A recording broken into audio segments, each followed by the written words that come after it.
Muhimo og laing amnesty program ang Mandaue City Government aron maklaim na ang libuan ka mga sakyanan nga na-impound tungod sa lain-laing violations. Dugang detalye sa live report ni Nico Sereno. Nick?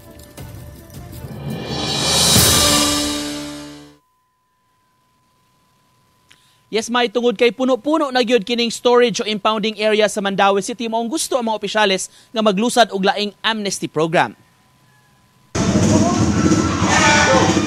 Puno-puno na gyud sa mga sakyanan kasagaran ni ining mga motorsiklo.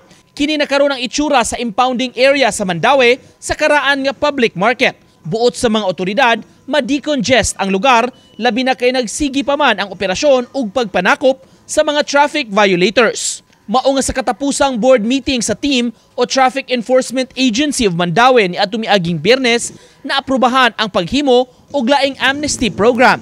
Kung maimplementar, 1,000 pesos lang ang bayaran sa storage fee sa mga sakyanan, inay sa adlaw-adlaw nga bayranan.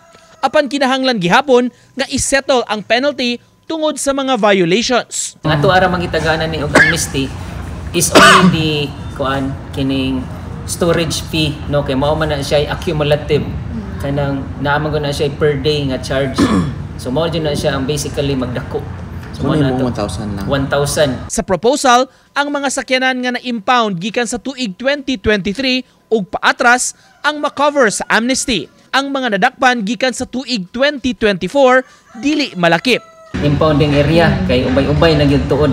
Then second is kanang makatabang ta sa ato ang mga kanang katong mga owners, no, atong mga impounded vehicles nga dugay na sa naghinam-hinam ba nga mabalik sa ilaha. Una na nakalusad kaniadto ang Mandaue City Government og amnesty program para sa mga tag-iya ning mga sakyanan nga nga-impound dinhi sa ilang storage area.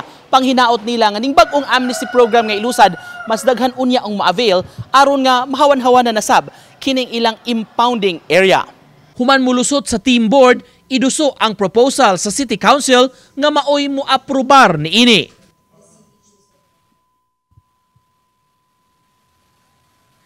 May od kun maaprubahan na kining maong proposed nga ordinance, may moagi pa ni publication una pa hingpit nga maimplementar o kung maimplementar na mulanat kini og 3 ka buwan ang amnesty period. May Daghang salamat, Nico Sereno.